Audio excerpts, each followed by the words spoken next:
પછી આપણે આ જે બાકીનું પેચ છે એને આપણે સ્ટિચ કરી કાઢશું. ઠીક છે, આપણે આ સિલાઈ મારી છે બરાબર. હવે આપણે આને બહાર તરફ લાવીએ. ઓકે, આ બહાર તરફ લાવ્યા. હવે એક સ્ટ્રેટ લાઈન સિલાઈ મારો, પછી આમ સિલાઈ મારી દેજો. જો આમ પકડેલું છે આપણે એ, ઠીક છે. આ સ્ટ્રેટ લાઈન છે, પછી બીજાને એના પર હલકું શું મૂકી દેજો આવી રીતે. તો આમ કર્વ ટ્રાયેંગલ શેપ આવશે. જો આ સ્ટ્રેટ છે, પછી બીજાને એના પર આમ મૂકી દેજો.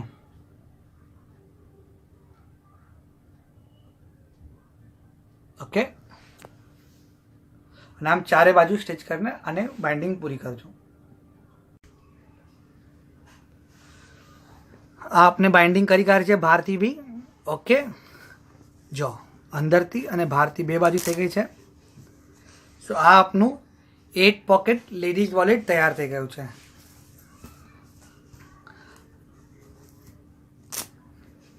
Pocket 1,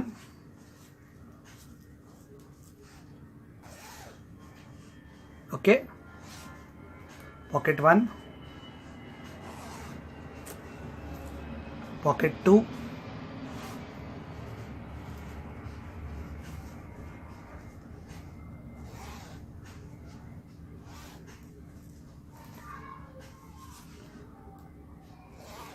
pocket 3, pocket 4, pocket 5, 6, 7 and 8. આપની 8 પોકેટ લેડીઝ વોલેટ તૈયાર થઈ ગઈ છે. આની સાઇઝ મોટી છે, તો આપણે પાસપોર્ટ, આપણે બીજા બધા કામો માટે ડોક્યુમેન્ટ રાખવા હોય એના માટે રાખી શકીએ છીએ. अगर आपने डेली यूज માટે યુઝ કરવી હોય તો આની નાનાથી નાની બનાવજો, તો આપણે डेली वेयर यूज કરી શકીશું. ઓકે, આપને हमारो वीडियो पसंद आयो तो ज़रूर लाइक करजो અને બીજા સાથે જરૂર શેર કરજો. ઓલ્સો અમારે ઇન્ફોર્મ કરજો કે આપને આગળ શું શીખવું છે. Thank you.